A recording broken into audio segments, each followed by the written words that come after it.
ಹೌದು, ರಸಗೊಬ್ಬರ ದಂಧೆಯ ಮಹಾಸ್ಫೋಟವನ್ನ ನಿಮ್ಮ ಮುಂದೆ ಇಡ್ತಾ ಹೋಗ್ತೀವಿ ವೀಕ್ಷಕರೇ. ಹಗಲು ರಾತ್ರಿ ಕ್ಯೂನಲ್ಲಿ ನಿಂತರೂ ಕೂಡ ಗೊಬ್ಬರ ಸಿಗ್ತಾ ಇಲ್ಲ ರೀ. ಚಪ್ಪಲಿಗಳನ್ನಿಟ್ಟು ಕಾಯುವಂಥ ದುಸ್ಥಿತಿ ಅನ್ನದಾತನದ್ದು. ಇದು ಕೇವಲ ಅಭಾವ ಅಲ್ಲ, ಇದರ ಹಿಂದೆ ದೊಡ್ಡ ದಂಧೆಯೇ ಅಡಗಿದೆ. ಕೃತಕ ಅಭಾವವನ್ನ ಸೃಷ್ಟಿ ಮಾಡೋದಕ್ಕೆ ಅಂತಾನೆ ಕಾಳಸಂತೆಯಲ್ಲಿ ದಂಧೆಕೋರಿರ್ತಾರೆ. ಚಪ್ಪಲಿಗಳನ್ನು ಇಟ್ಟು ಕಾಯಬೇಕಾದಂಥ ಪರಿಸ್ಥಿತಿ ನಿರ್ಮಾಣ ಆಗುತ್ತೆ ಅವರಿಗೆ ಅಂತಂದ್ರೆ ಇದಕ್ಕಿಂತ ದುರ್ದೈವದ ಸಂಗತಿ ಮತ್ತೊಂದಿಲ್ಲ.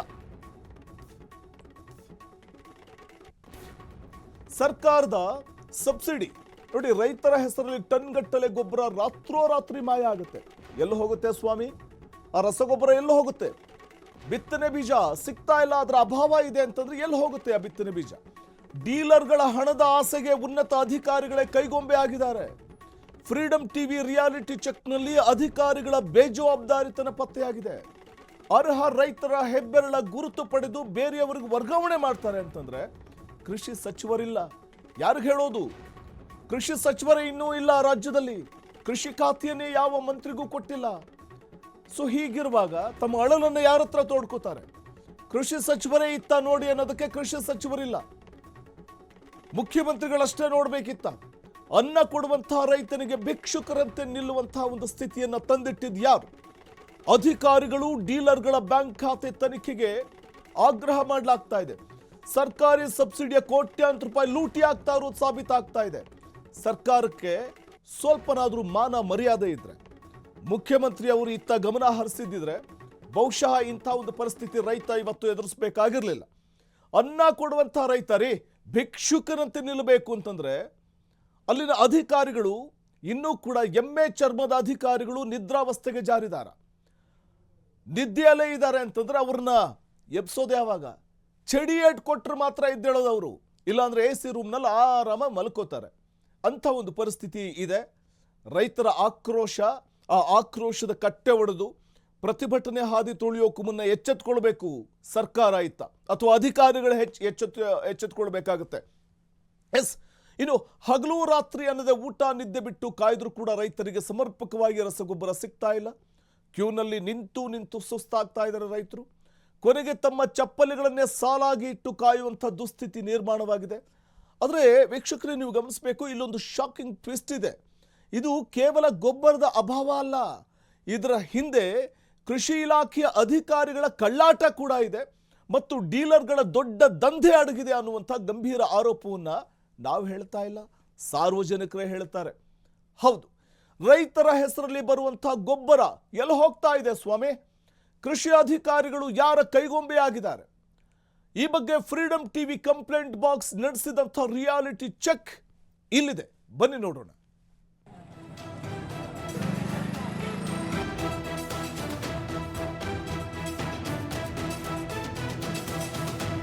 ರಾಜ್ಯದಲ್ಲಿ ರಸಗೊಬ್ಬರ ಸಮಸ್ಯೆ ಮಿತಿಮೀರಿದೆ. ಹಲವೆಡೆ ಅಧಿಕಾರಿಗಳು ಕಳ್ಳಾಟವಾಡ್ತಾ ಇದ್ದಾರೆ. ಕಲಬುರಗಿ ಜಿಲ್ಲೆಯಲ್ಲಿ ಇದಕ್ಕೆ ನಿದರ್ಶನ ಸಿಕ್ಕಿದೆ.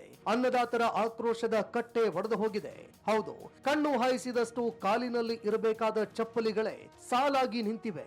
ಅನ್ನದಾತ ನಿದ್ದೆ ಊಟ ಬಿಟ್ಟು ಕಾಯ್ದ್ರು ಸಿಗದಂತಹ ರಸಗೊಬ್ಬರಕ್ಕಾಗಿ ಚಪ್ಪಲಿಯನ್ನೇ ಕಾವಲಿಗಿಟ್ಟು ಕಾಯ್ತಿದ್ದಾನೆ. ಈ ಆಕ್ರೋಶ ಮತ್ತು ಅಸಹಾಯಕತೆಯ ದೃಶ್ಯಗಳು ಕಂಡು ಬಂದಿದ್ದು ಕಲಬುರಗಿ ಜಿಲ್ಲೆಯ ಸೇಡಂ ಪಟ್ಟಣದಲ್ಲಿ.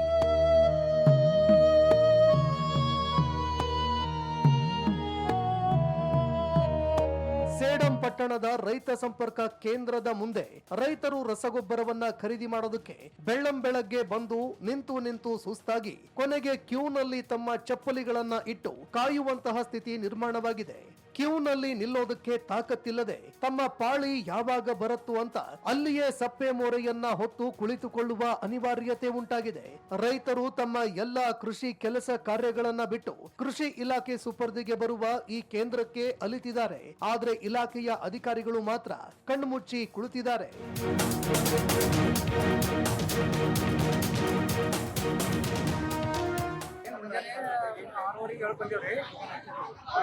ನಿಂತೇವ್ರಿ, ಏನು ಸಿಗಲಿಲ್ಲ. ನಮ್ಮ ಮನಿ ಬಿಲ್ರಿ ಇಲ್ಲಿ ಎಲ್ಲಿ ಇರ್ಬೇಕ್ರಿ? ಊಟ ಇರ್ಬೇಕು. ಬಸ್ ಸ್ಟ್ಯಾಂಡ್ದಾಗ ಹೋಗಿ ಮುಕೊಂಡ್ರಿ, ಅಲ್ಲೇ ಬಸ್ ಸ್ಟ್ಯಾಂಡ್ ಅಲ್ಲೇ ಮಾಡ್ಕೊಂತೀವ್ರಿ. ಅದು ತಿರುಗಿಸಿ ಆರಾಮ ಮಾಡಿಸಿ ಮುಂಜಾನೆ ಮತ್ತೆ 7 ನಡ್ಕೊಂಡ್ ಬಂದ್ರಿ. ಹೇಳೋದು ನಡ್ಕೊಂಡು ಬಂದು ಈಗ ಮೀನಾಗಿ ಈಗ ತನ ಈ ಟೈಮ್ ಆದ್ರೆ ಏನಾದ್ರೆ ಏನು ಕೇರ್ ಇಲ್ಲ ಸರ್. ಟೈಮ್ ಏಟ್ ಆಗ್ಯದ್ರಿ, ನಾವು ಒಕ್ಕಲಿ ಮನ್ಸಿರಿ ಹೊಲ್ದಾಗ ಬಿತ್ತನೆ ಚಾಲು ಆಗ್ಯಾವ್ರಿ. ನಾವು ಏನು ಬಿತ್ತಬೇಕ್ರಿ ಏನಿಲ್ಲಪ್ಪ 2 ದಿನ 3 ದಿನ ಎತ್ಕೊಳ್ಳೋ ಉಪವಾಸ ರೀ. ನಾನು ಎತ್ತು ಹಿಡಿಯೋದ್ರಿ, ಒಂದು ಯಾರು ಹಿಡಿಯಲ್ರಿ, ಹಿಡಿಯಪಲ್ಲಿ ಇಲ್ಲ ಅದಕ್ಕೆ ನೀರಿನ ಯಾರು ಮಾಡ್ತೀರಿ ಅದು ಸತ್ತು ನನ್ನ ಮನೆ ಮುಳುಗೋದಲ್ಲ ಸರ್. ಅದು ಸಾಯಬೇಕಿನ ರೀ 2 ದಿನ ನಿನ್ನ ಉಪವಾಸ ಹೋಗ್ರಿ, ಇವತ್ತೊಂದಿನ ಉಪವಾಸ ಹೋಗ್ತಾರೆ. ನಾವು 2-3 ದಿನ ಅದ್ರ ನೀರನ್ನು ಹೋಗಿರೋದು ಮತ್ತೆ ಅದು ಯಾಕೆ ಬದುಕತ್ತೀವಿ ಸರ್? ನಾವು ಇಟ್ಟು ಬೈದೆ ಅನ್ನೋದು ಮ್ಯಾಗ ಮತ್ತು ಒಕ್ಕಲಿಯರ ಹೆಸರು ಇಡ್ತಾರೆ ಈ ಗೌರ್ಮೆಂಟ್. ಏನು ಒಕ್ಕಲಿ ಏನದ್ರ ಧರ್ಮ? ಆಶ್ಚರ್ಯದ ಸಂಗತಿ ಏನಂದ್ರೆ ಜಿಲ್ಲೆಯಲ್ಲಿ ರಸಗೊಬ್ಬರದ ಬೇಡಿಕೆ ಹೆಚ್ಚಳವಾಗ್ತಿರೋದ್ರಿಂದ ಒಡಿಶಾದ 2 ಕಂಪನಿಗಳಿಂದ ಬರೋಬ್ಬರಿ 2,000 ಟನ್ ರಸಗೊಬ್ಬರ ತರಿಸಿಕೊಳ್ಳಲಾಗ್ತಾ ಇದೆ ಅಂತ ಕಲಬುರಗಿ ಜಿಲ್ಲಾಧಿಕಾರಿ ಇಕ್ರಮ್ ಶರೀಫ್ ಅವರು ಅಧಿಕೃತ ಮಾಹಿತಿಯನ್ನ ಕೊಟ್ಟಿದ್ರು. ದಾಸ್ತಾನು ಆಧರಿಸಿ ರೈತರಿಗೆ ಸರಿಯಾಗಿ ಟೋಕನ್ ವಿತರಣೆ ಮಾಡಿ ರಸಗೊಬ್ಬರ ನೀಡಬೇಕು ಅನ್ನೋದು ಡಿಸಿ ಅವರ ಆದೇಶವಾಗಿತ್ತು. ಆದ್ರೆ ಅದು ಜಾರಿಯಾಗಲಿಲ್ಲ.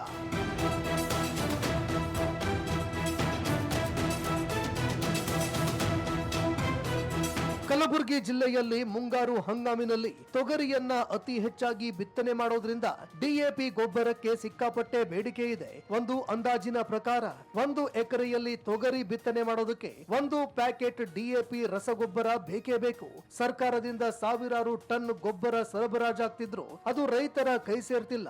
ಇಲ್ಲಿಯೇ ಕೃಷಿ ಅಧಿಕಾರಿಗಳ ಕಳ್ಳಾಟ ಬಯಲಾಗ್ತಿರೋದು. ಸರ್ಕಾರಿ ಗೋದಾಮುಗಳಿಗೆ ಬೇಕಾಗಿರುವ ರಸಗೊಬ್ಬರ ಅಧಿಕಾರಿಗಳ ಕೃಪಾ ಕಟಾಕ್ಷದಿಂದಾಗಿ ಖಾಸಗಿ ಡೀಲರ್ಗಳ ಪಾಲಾಗ್ತಾ ಇದೆಯಾ? ಕೃತಕ ಅಭಾವವನ್ನ ಸೃಷ್ಟಿ ಮಾಡಿ ಕಾಳಸಂತೆಯಲ್ಲಿ ಹೆಚ್ಚಿನ ಬೆಲೆಗೆ ಮಾರಾಟ ಮಾಡೋದಕ್ಕೆ ಅಧಿಕಾರಿಗಳೇ ಸಾಥ್ ಕೊಡ್ತಿದ್ದಾರಾ ಅನ್ನೋ ಗಂಭೀರ ಸಂಶಯ ಈಗ ರೈತರನ್ನ ಕಾಡ್ತಿದೆ. ಸರ್, ಇವತ್ತು ಕಲಬುರಗಿ ಜಿಲ್ಲೆಯಲ್ಲಿ ಇವತ್ತು 9,000 metric ton DAP, 10,000 metric ton urea, 13,000 metric ton ಏನಪ್ಪ ಅಂತಂದ್ರೆ ಕಾಂಪ್ಲೆಕ್ಸ್ ಆದಂತೇಳಿ ಜಿಲ್ಲಾಧಿಕಾರಿಗಳು, ಜಂಟಿ ಕೃಷಿ ನಿರ್ದೇಶಕರು ಜಂಟಿಯಾಗಿ ಸ್ಟೇಟ್ಮೆಂಟ್ ಕೊಡ್ತಾರೆ. ಇವತ್ತು ರೈತರಿಗೆ ನೋಡಿದ್ರೆ 1 ಕಿಲೋಮೀಟ್ರ್ 2 ಕಿಲೋಮೀಟ್ರ್ ಏನಪ್ಪ ಅಂದ್ರೆ ಪಾದರಕ್ಷೆ ಇಟ್ಟು ಪಾಳಿಲೆ ಇವತ್ತು ರಸಗೊಬ್ಬರ ಒಯ್ಯೋಂಥ ಪರಿಸ್ಥಿತಿ ಕಲಬುರಗಿ ಜಿಲ್ಲೆದಾಗ ನಿರ್ಮಾಣ ಆಗ್ಯದ.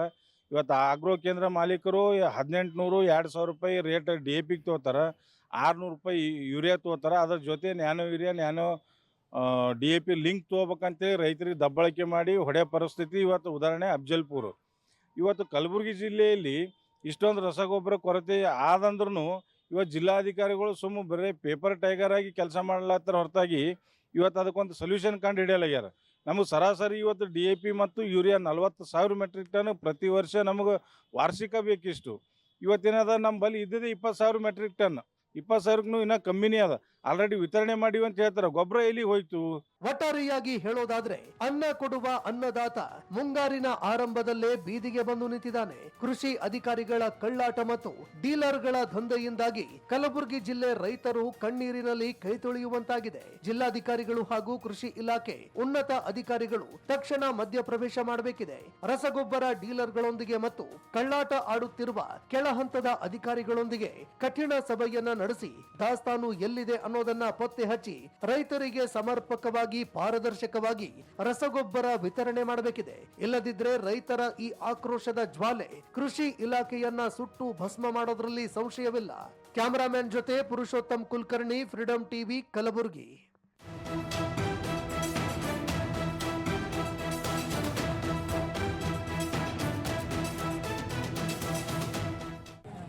ಇದು ಹಗಲು ರಾತ್ರಿ ಅನ್ನದೇ ಊಟ ನಿದ್ದೆ ಬಿಟ್ಟು ಕಾದರೂ ಕೂಡ ರೈತರಿಗೆ ಸಿಗ್ತಾ ಇಲ್ಲ ಸಮರ್ಪಕವಾದಂಥ ರಸಗೊಬ್ಬರ, ಯೂರಿಯಾ ಸಿಗ್ತಾ ಇಲ್ಲ. ಮತ್ತು ಈ ಸಂದರ್ಭದಲ್ಲಿ ರಸಗೊಬ್ಬರಕ್ಕೋಸ್ಕರ ಹಗಲು ರಾತ್ರಿ ಕಾಯಬೇಕಾದಂಥ ಪರಿಸ್ಥಿತಿ ರೈತನಿಗೇನಂಥ ಕರ್ಮ ಅನ್ನುವಂಥ ಒಂದು ಪ್ರಶ್ನೆ ಉದ್ಭವ ಆಗುತ್ತೆ. ಸಹಜವಾಗಿಯೇ ರೈತರು ಹೇಳ್ತಾರೆ, ನಮಗ್ಯಾಕ್ರಿ ಇಂಥ ಕರ್ಮ ಅಂತ. ಅಂದರೆ ಓಟ್ ಹಾಕಿಸಿ, ಅಂದರೆ ಓಟ್ ಹಾಕ್ತಾರಲ್ಲ ಅನ್ನದಾತರು ಅಥವಾ ಜನಸಾಮಾನ್ಯರು, ಪ್ರಜೆಗಳು ಓಟ್ ಹಾಕ್ತಾರಲ್ಲ, ಓಟ್ ಹಾಕಿಸ್ಕೊಂಡು ಗೆದ್ದು ಬೀಗಿದಂಥ ಆ ಭಾಗದ ಜನಪ್ರತಿನಿಧಿಗಳು ಅಥವಾ ನಮ್ಮನ್ನಾಳುವಂಥ ಸರ್ಕಾರಗಳು ಪ್ರತಿ ಬಾರಿ ಕೂಡ ಮುಂಗಾರು ಶುರುವಾದಂಥ ಸಂದರ್ಭದಲ್ಲಿ ಅವರಿಗೆ ಬಿತ್ತನೆ ಬೀಜ ರಸಗೊಬ್ಬರದ ಕೊರತೆ ಆಗದಂತೆ ನೋಡಿಕೊಳ್ಬೇಕು ಅನ್ನುವಂಥ ಕನಿಷ್ಠ ಸಾಮಾನ್ಯ ಪ್ರಜ್ಞೆ ಕೂಡ ಇರೋದಿಲ್ವಾ ಜನಪ್ರತಿನಿಧಿಗಳಿಗೆ ಅಥವಾ ನಮ್ಮನ್ನಾಳುವಂಥ ಸರ್ಕಾರಕ್ಕೆ? ಇದು ಸಹಜವಾಗಿ ಕಾಡುವಂಥ ಪ್ರಶ್ನೆ. ಪ್ರತಿ ವರ್ಷ ಮುಂಗಾರು ಶುರುವಾಗೋಕ್ಕೂ ಮುನ್ನ ರೈತರಿಗೆ ಯಾವುದೇ ರೀತಿಯಲ್ಲೂ ಬಿತ್ತನೆ ಮಾಡಲಿಕ್ಕೆ ಅನಾನುಕೂಲವಾಗಬಾರ್ದು ಅಂತಂದಾಗ ಅಥವಾ ಅಂಥ ಒಂದು ದೂರದೃಷ್ಟಿಯನ್ನು ಹೊಂದಿದ್ದೇ ಆದರೆ ಬಹುಶಃ ಈ ಸಮಸ್ಯೆ ಬರೋದೇ ಇಲ್ಲ. ಆ ದೂರದೃಷ್ಟಿ ಇರುವಂಥ ನಾಯಕರು ತೀರಾ ಕಮ್ಮಿನ ರಾಜಕಾರಣದಲ್ಲಿ. ಎಲೆಕ್ಷನ್ ಬಂದಂಥ ಸಂದರ್ಭದಲ್ಲಿ ಮಾತ್ರ ರೈತಾಪಿ ವರ್ಗ ನೆನಪಾಗುತ್ತೆ. ಆ ನಂತರದಲ್ಲಿ ರೈತರು ನೆನಪೇ ಆಗೋದಿಲ್ವಾ? ರೈತರಿಗೆ ಏನು ಬೇಕು, ಏನು ಬೇಡ, ಅವ್ರ ಸಮಸ್ಯೆ ಏನು, ಅವ್ರ ಕಷ್ಟ ಏನು, ಅವ್ರ ಸುಖ ಏನು, ಇದಾವುದನ್ನು ಕೂಡ ಆಲಿಸುವಂತಹ ಗೋಜಿಗೆ ಹೋಗೋದಿಲ್ಲ ಸರ್ಕಾರಗಳು. ತಾವು ಮಾಡಿದ್ದೇ ಶಾಸನ ಅನ್ನುವಂತೆ ವರ್ತಿಸ್ತಾರೆ. ನಮ್ಮ ಪ್ರತಿನಿಧಿ ಕೂಡ ಈ ಸಂದರ್ಭದಲ್ಲಿ ಜಾಯಿನ್ ಆಗ್ತಾ ಇದ್ದಾರೆ. ಅವ್ರನ್ನ ನಾನು ಸಂಪರ್ಕ ಮಾಡ್ತೀನಿ, ಹೆಚ್ಚಿನ ಮಾಹಿತಿಯನ್ನು ಕೊಡ್ತಾರೆ.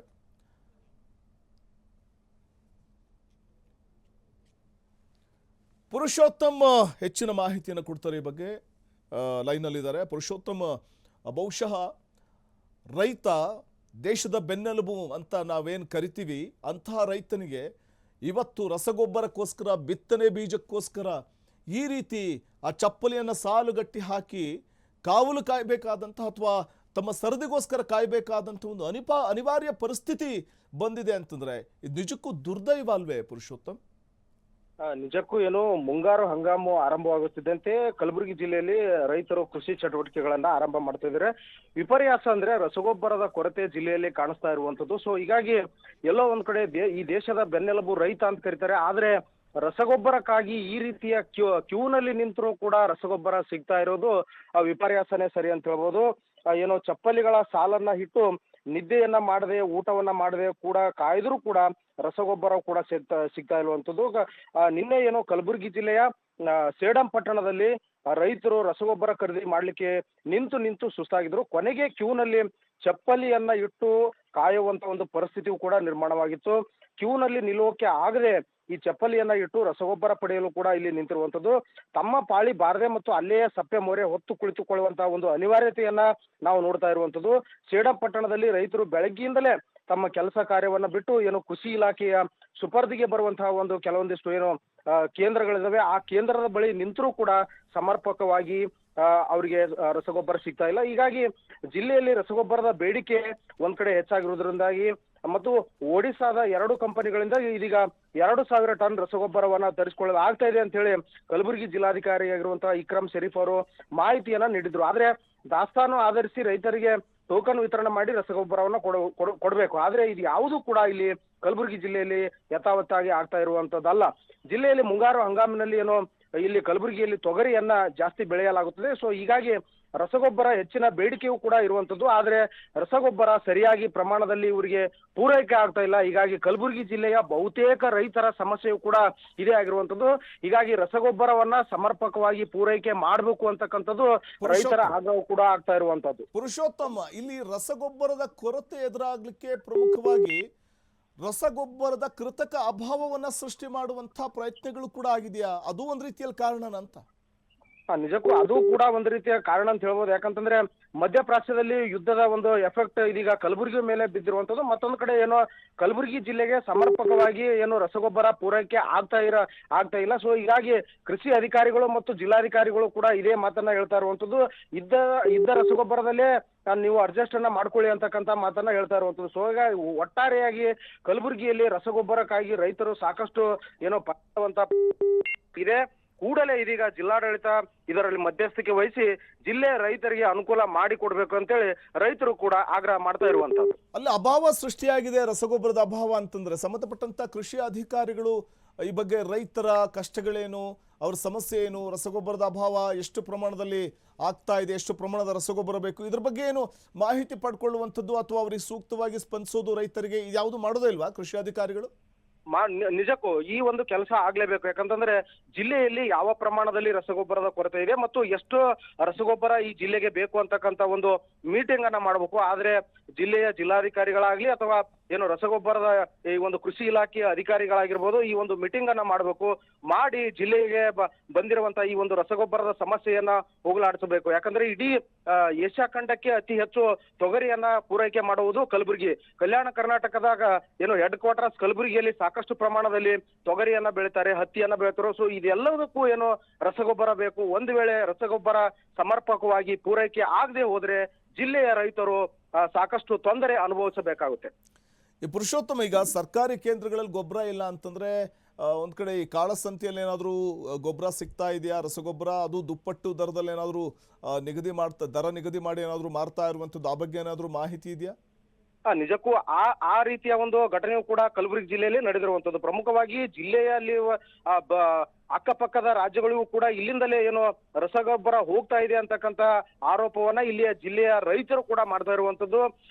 ನಿನ್ನೆ ಏನು ಆಳಂದದಲ್ಲಿ ಒಂದಿಷ್ಟು ರಸಗೊಬ್ಬರದ ಲಾರಿಯಲ್ಲಿ ಸಿಕ್ಕಾಕೊಂಡಿರುವಂತದ್ದು. ಸೊ ಹೀಗಾಗಿ ಇಲ್ಲಿಂದಲೇ ಬೇರೆ ಕಡೆ ಅಲ್ಲಿ ವರ್ಗಾವಣೆ ಆಗ್ತಾ ಇದೆ ಅಂತಕ್ಕಂಥ ಮಾತುಗಳು ಕೂಡ ಕೇಳ ಬರ್ತಾ ಇದೆ. ಸೊ ಹೀಗಾಗಿ ಇದಕ್ಕೂ ಕೂಡ ಕೃಷಿ ಜಂಟಿ ಅಧಿಕಾರಿಗಳು ಕಡಿವಾಣವನ್ನ ಹಾಕಬೇಕು. ಇಲ್ಲಿರುವ ರೈತರಿಗೆ ಸಮರ್ಪಕವಾಗಿ ರಸಗೊಬ್ಬರವನ್ನ ಪುರುಷೋತ್ತಮ್, ನಾನು ನಿಮ್ಮನ್ನ ಮತ್ತೆ ಸಂಪರ್ಕಿಸ್ತೀನಿ. ಒಬ್ರು ರೈತರು ಕೂಡ ನಮ್ಮ ಜೊತೆ ಜಾಯಿನ್ ಆಗ್ತಾ ಇದ್ದಾರೆ, ದೂರವಾಣಿ ಮೂಲಕ ಸಂಪರ್ಕದಲ್ಲಿದ್ದಾರೆ. ಮಹಂತ್ ಗೌಡ ಅಂತ. ನಮಸ್ತೆ ಮಹಂತ್. ನಮಸ್ಕಾರ ಸರ್. ಸರ್, ಯಾವ ರೀತಿ ರಸಗೊಬ್ಬರದ ಸಮಸ್ಯೆ ತಮ್ಮನ್ನು ಬಾಧಿಸ್ತಾ ಇದೆ ಅಂತ? ಸರ್, ಇದು ರಸಗೊಬ್ಬರ ಸಮಸ್ಯೆ ಸರ್ ನಮ್ಗ ಸರಾಸರಿ ವರ್ಷಕ್ಕೆ ಸುಮಾರು ಒಂದು 40,000 ಮೆಟ್ರಿಕ್ ಟನ್ ನಮ್ ಕಲಬುರಗಿ ಜಿಲ್ಲೆಗೆ ಸರಾಸರಿ ಬೇಕು ಸರ್ ನಮ್ಗ. ಇವತ್ತು ಯೂರಿಯಾ ಆಗ್ಲಿ DAP ಆಗ್ಲಿ ಯಾವುದೇ ಆಗ್ಲಿ, ಇವತ್ತು ಜಿಲ್ಲಾಧಿಕಾರಿಗಳು 10,000 metric ton urea, 9,000 metric ton DAP ಅಂತ ಸ್ಟೇಟ್ಮೆಂಟ್ ಕೊಡ್ತಾರ ಸರ್.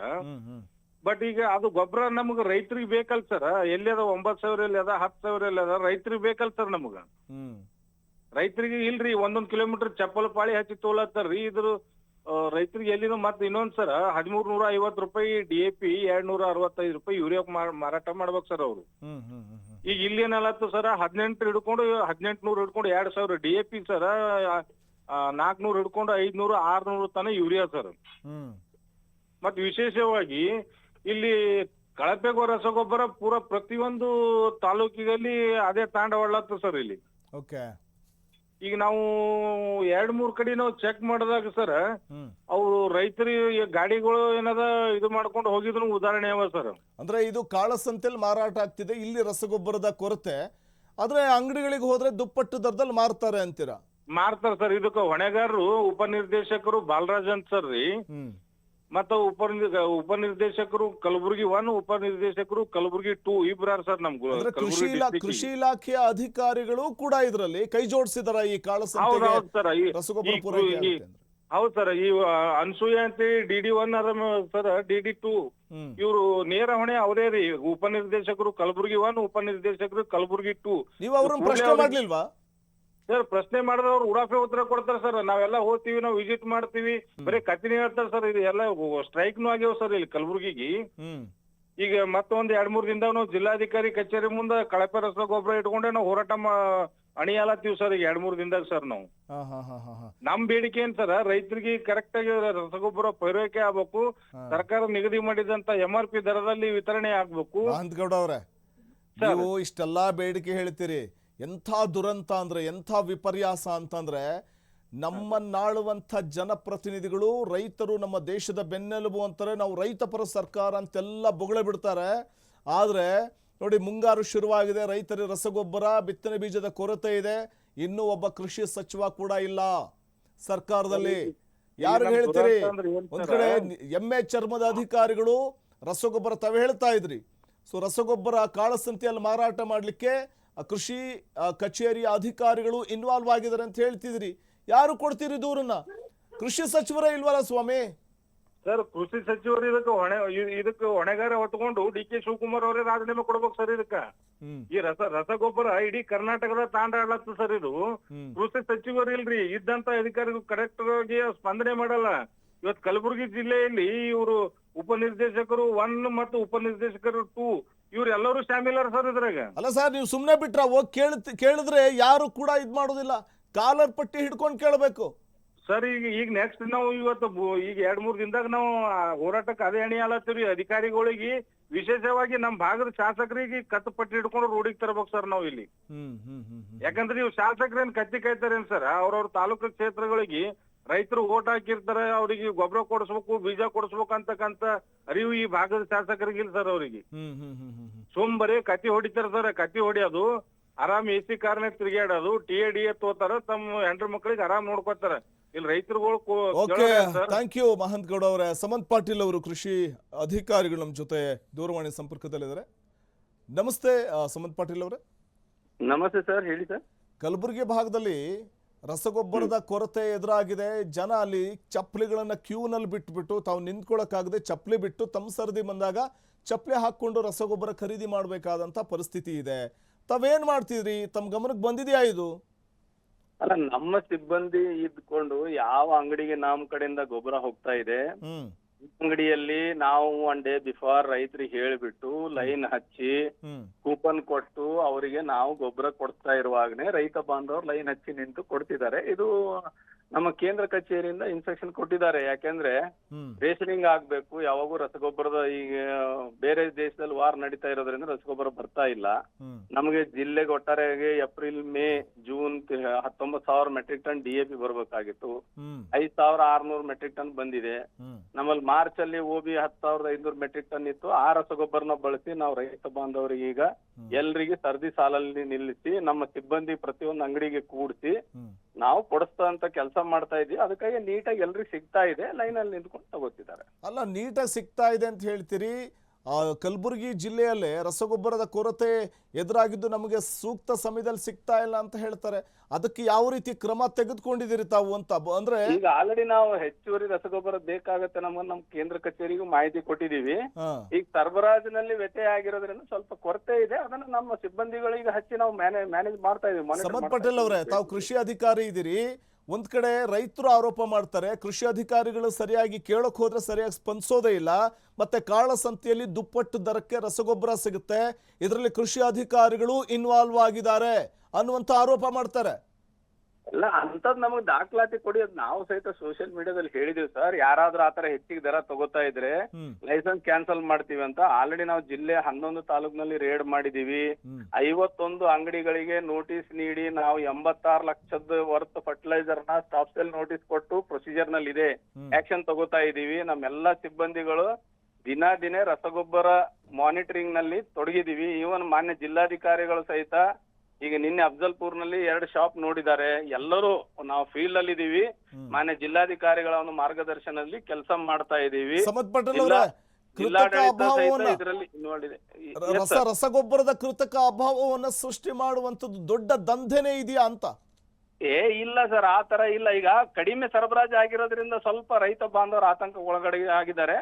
ನಾವು ಇದರಲ್ಲಿ ಈಗ ಆಲ್ರೆಡಿ ನಮ್ಮೆಲ್ಲ ಸಿಬ್ಬಂದಿಗಳು ತೊಡಗಿ ನಾವು ನೀಟಾಗಿ ಡಿಸ್ಟ್ರಿಬ್ಯೂಟ್ ಮಾಡ್ತಾ ಇದ್ದೀವಿ. ಸರ್, ಅಂತ ಸಮಸ್ಯೆ ಇಲ್ಲ ಅಂತ ಹೇಳ್ತೀರಿ, ಮತ್ತೆ ಯಾಕೆ ಸರ್ ಅಲ್ಲಿ ಸೇಡಮ್ ಅಲ್ಲಿ ರೈತರು ಕಿಲೋಮೀಟರ್ ಗಟ್ಟಲೆ ಚಪ್ಪಲಿ ಬಿಡ್ಕೊಂಡು ನಿಂತ್ಕೋತಾರೆ ಕ್ಯೂನಲ್ಲಿ ತಾವು ನಿಲ್ಲಕ್ಕಾಗದೆ? ನಾನು ಶಾರ್ಟೇಜ್ ಇದೆ, ಸಮಸ್ಯೆ ಆಗಲ್ದಂಗ್ ನೋಡ್ಕೊತಾ ಇದೀವಿ ಅಂತಂದೆ. ನಾನು ಶಾರ್ಟೇಜ್ ಇದೆ, ಸರಬರಾಜು ಆಗಿಲ್ಲ. ನಮ್ ಜಿಲ್ಲೆಗೆ ರಸಗೊಬ್ಬರ 30% ಬಂದಿದೆ.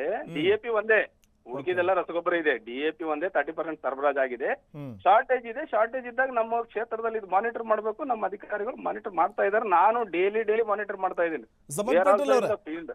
ಇನ್ನೊಂದು ಆರೋಪ ಇದೆ, ಏನಂತಂದ್ರೆ ಈಗ ಪ್ರಭಾವಿಗಳಿಗೆ ಮಾತ್ರ ಬೇಗ ಗೊಬ್ಬರ ಸಿಗ್ತಾ ಇದೆ, ಸಾಮಾನ್ಯ ರೈತರಿಗೆ ಸಿಗ್ತಾ ಇಲ್ಲ, ಸಾಮಾನ್ಯ ರೈತರಿಗೆ ಸಿಗ್ತಿಲ್ಲ. ಕೊಡ್ತಾ ಇದೀವಿ. ಪ್ರೈಮರಿ ಅಗ್ರಿಕಲ್ಚರ್ ಸೊಸೈಟಿಗಳ ಮೂಲಕ ಮೇಜರ್ ರಸಗೊಬ್ಬರ ಕೊಡ್ತಾ ಇದೀವಿ. ಈಗ ಸರ್ ಕೇಳಿ, ನನ್ನ ಲಾಸ್ಟ್ ಪ್ರಶ್ನೆ ಇದೆ. ಸಮತ್ ಪಟೇಲ್ ಅವರೇ ಕೇಳಿಸ್ತಿದ್ಯಾ? ಸಮತ್ ಪಟೇಲ್ ಅವರೇ ಕೇಳಿಸ್ತಾ ಇದೆಯಾ? ಎಸ್, ಇದು ಸಮತ್ ಪಟೇಲ್ ಅವರು ಲೈನ್ ಕಟ್ ಮಾಡಿದ್ರು ಅಂತ ಅನ್ಸುತ್ತೆ. ಥ್ಯಾಂಕ್ ಯು ಹೇಳಿ ಕಟ್ ಮಾಡಿಬಿಟ್ರು. ಎಲ್ಲ ಸಮರ್ಪಕವಾಗಿ ನಡೀತಾ ಇದೆ ಅಂತ. ಸ್ವಾಮಿ, ಕೃಷಿ ಅಧಿಕಾರಿಗಳೇ, ಸಮತ್ ಪಟೇಲ್ ಅವರೇ, ಎಲ್ಲವೂ ಸಮರ್ಪಕವಾಗಿ ನಡೆಯೋದಾದ್ರೆ ಕೊರತೆ ಇದೆ, ಆದರೆ ಸ್ವಲ್ಪ ವಿಳಂಬ ಆಗಿದೆ, ಎಲ್ಲವನ್ನೂ ಕೂಡ ಕೊಡ್ತೀವಿ, ಸಮರ್ಪಕವಾಗಿ ನಾವು ನಿಭಾಯಿಸ್ತೀವಿ ಅಂತ ಹೇಳ್ತೀರಿ.